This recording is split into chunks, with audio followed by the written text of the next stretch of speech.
So I guess the obvious question to start with is, what was it like to get back into these characters and get back together for the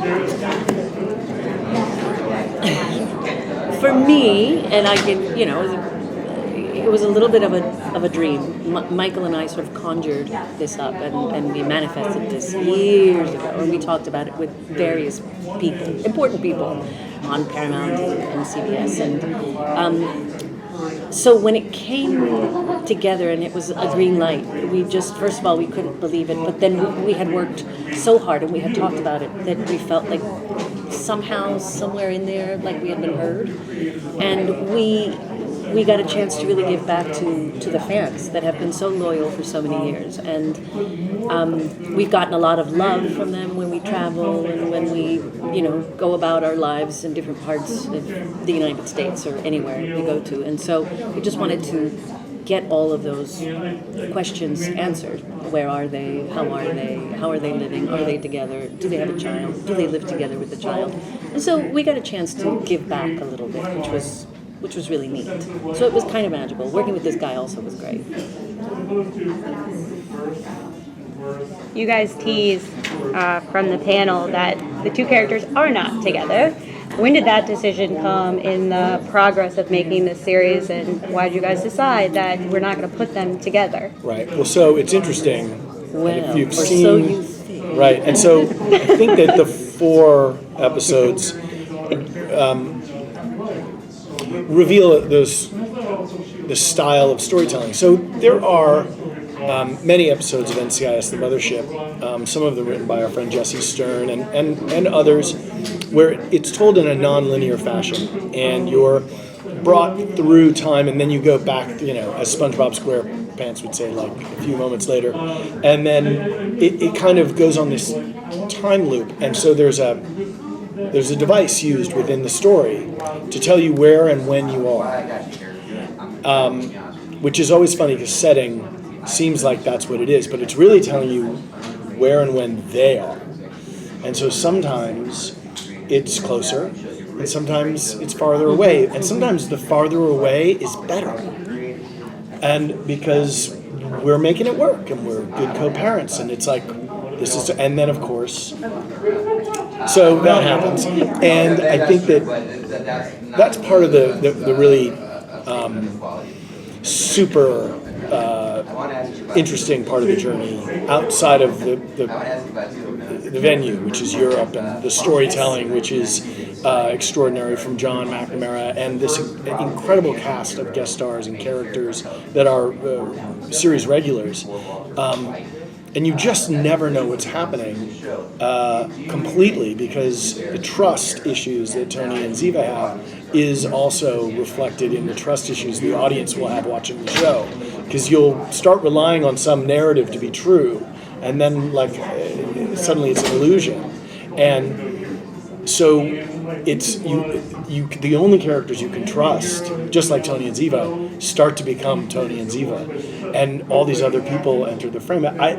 It's so much more than I even thought about what we were going to explore in our initial conjuring of this 10 years ago, 7 years ago. We went out in 2017 with Michelle McLaren. Oh, yes. At a place in New York City called Mamo. We had a very late dinner, very expensive late dinner, where they needed wheelchairs, I think, to take us away. We ate so much dessert at some point.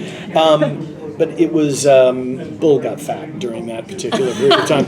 But it was, we were talking about how Ziva was tortured, and how we could show what her years in captivity were like, and what that, and it's so funny because we created a whole world then, which is now 8 years ago. Which is crazy, because when so much of that actually ended up in the being scripts, part being of a part of the thing, you right. kind of, it had happened. Like It's we a, had it's sort a of called show it the forward. universe made, Yeah. and we sort of served it, right? Yes. Like anytime, it was bigger than us. Yeah, even, you because- run into a fan in a supermarket or an airport or wherever, on the street, and they're like, "Oh my God, like how old is Tolly now?" And you're like, "It's not a real person." That's You know what? I think that's a really good point. I think so many people really wanted to see the conclusion, or certainly what happened to these characters, that that want became a reality. And so I think this show, Yeah. in many ways, was pushed by that need to get answers. And we were very much a part of that too, because Michael and I are not only we're collaborators, and we're both actors, and we love the world of acting, and we love everything that implies, but we love playing together. First of all, we love talking, so we get great joy out of being in the same kind of frequency. But then to be able to sort of explore these characters again, and be able to play with a script, to be able to go back to doing the very thing that we loved doing back in the day, is just a gift, And so many people don't get it. And back when TV was TV, and there was that big separation between TV and the movie world, I used to always say, yeah, but a lot of the people that are doing movies have no idea what it's like to love a character so much. And have the luxury, the great big luxury of time to explore the life and complexities of whatever's going on with these characters, So we lived it, we had that, and now we have this incredible opportunity to do it again. It's kind of like rep theater, which I've never done, but my understanding. It's kind of like it. I've never done it. But the idea that you're doing a series of plays, and you're traveling with these plays. And then, as you age, you're playing different characters in the same play, this play that you know inside out. And with every audience, it's a different version of that play. And so it's the same thing the guy wrote, or the gal wrote, but it's like a totally new experience. People understand different things. I often think that, the way you look at early episodes of The Mothership of NCIS from 2003 to probably 2007 or 8, there's probably some, and I know that the cast of Friends has talked about this, and other people, How I Met Your Mother, and there's some deeply, what we now think of as oh my God, it's like watching I Love Lucy, and you're like, was the world like this? But it is how we change, and we have to be able to at least look back and recognize, okay, he's grown, or they've changed, or, well, that was, Grandpa says crazy shit. Like, I don't know. Is Grandpa racist? Well, in Grandpa's time, and It wasn't. Right, and that's kind of the crazy part about what we got to do is you're looking at these characters, and it's a parallax view. It's this brand new, quantum understanding through this NCIS, the acronym. We, in the first episode, discovered that it's got nothing to do with the agency. It's used in a different way, and it was the original title name for the show when we yes, pitched it. Was not NCIS Tony and Ziva. It was what NCIS comes to stand for in the first. It's sort of like a little bit of an inside joke, Right. But it's not quite a joke. And then it's a spin. we used to, if there was somebody swung around in a boom pole, hit one of the actors in the head, we go, NCIS, no crew is safe. And then, remember we would always do Of course. no crafty. I remember there was something about the craft service. We would always come up with other acronyms. I'm going to stop. Not you. You mentioned about filming in Europe. I want to get from you guys, what was that like, instead of filming here, going to Europe, going to Budapest and filming there, a good portion of the story, what was it like?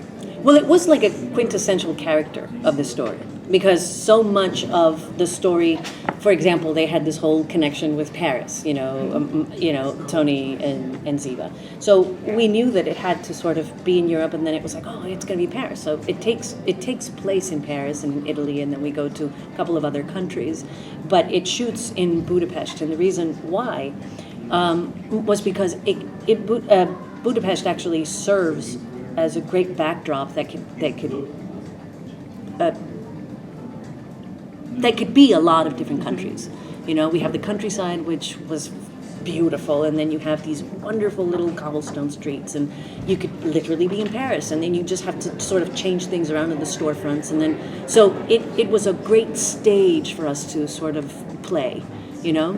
Also, the people were fantastic. We had a fabulous crew, and Incredible. they've had, you know, they've had a working industry there for a long time. Not that, by the way, we had any say on where it was going to shoot. We were just told it's going to be Budapest. We're Well, like, Budapest, originally what? it was France, but the Summer Olympics were Right. being taking And so that place. became So a when we little started to tough. board and think about it, it was immediately off the table because I mean, imagine trying to do this show during the Olympics. Would have been funny, but not funny to the people paying for it.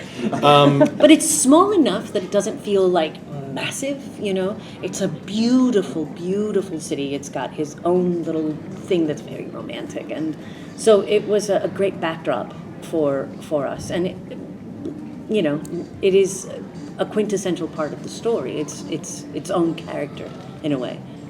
And being on the run, you get to go through, there's different borders, there's different, you know, it's like in the USA, there are, I mean, there's 1,000 different, you know, sort of places and neighborhoods and, Yeah. and language that gets spoken with different accents. But in Europe, you're actually going to a different country. And it's, even though it's part of the European Union for the most part, you are experiencing a culture that's been there.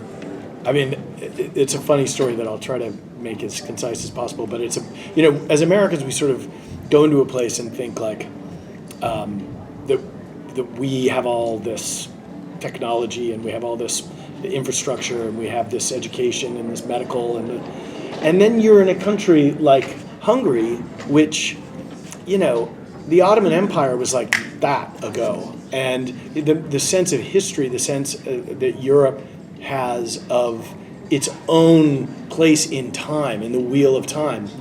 I'm super humbled by that when I get over there, and I think that particularly at one point I noticed that I was the only American character, really like actor, on the set. And even though you were, you became an American citizen, Yes.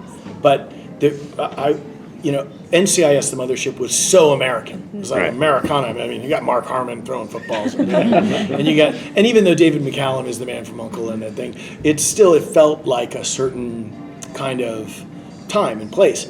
This feels very like, without trying too hard, or without it feeling like somebody was spoon feeding, like, well, we got to tick that box, and we got to tick. Everything's very organic on the show, but it just so happens that there's this multiplicity of personalities and Nationalities, and yeah. yeah, and I just don't think you get that shooting in, I don't know, you know, Atlanta for us. I feel like we were very lucky. Also, the whole casting process, you know, we got to be a little bit a part of it. Not that we obviously were in it from the beginning. You but tried to recast me, I remember that. we did never do that. It was pretty fierce going for a time there.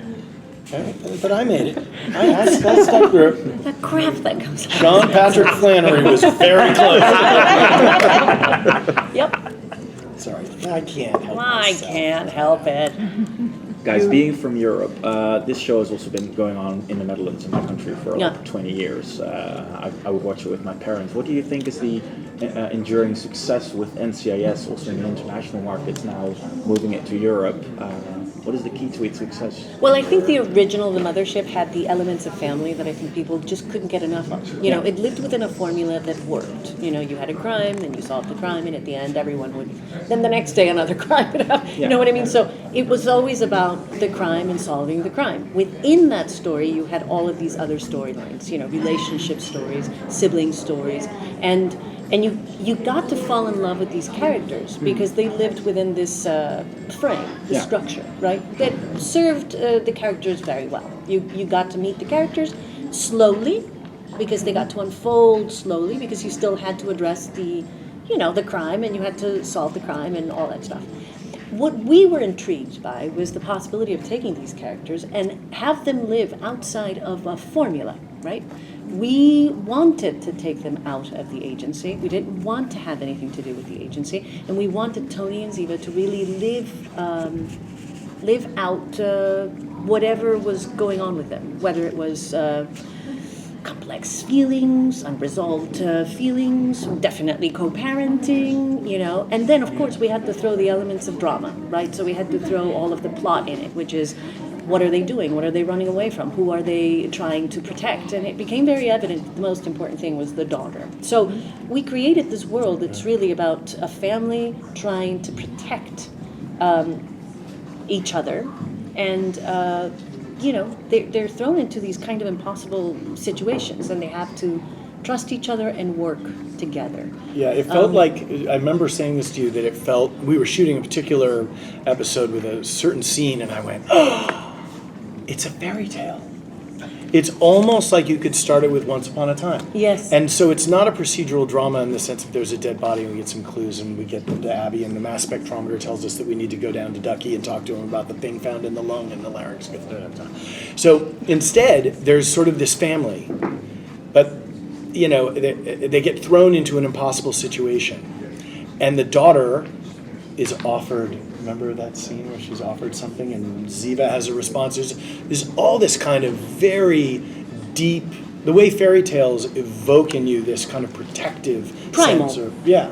And it feels to me like it's more of a fairy tale. The baddie is like really. Well, but I think what over. you mean by fairy tale, and forgive me because you've used that word, and I love it. But I also Like a think that Grimm's fairy tale. Yeah. I think it's a little bit of an epic love story. You know, it's just about two people that for some reason couldn't make it work. Maybe they're not making it work, but somehow they still kind of feel this thing. Maybe you know? if I fall into a coma and you wake me up with love's true kiss. But Could you know, it be, so let me try. what are you trying to get? But yeah, so I think it's a little bit of that. It's you're going to see these people sort of have different feelings at different times too, and how that's dealt with is to be continued, and you'll just have to kind of watch it unfold. But that's the part that we really liked. Thank you very much. know?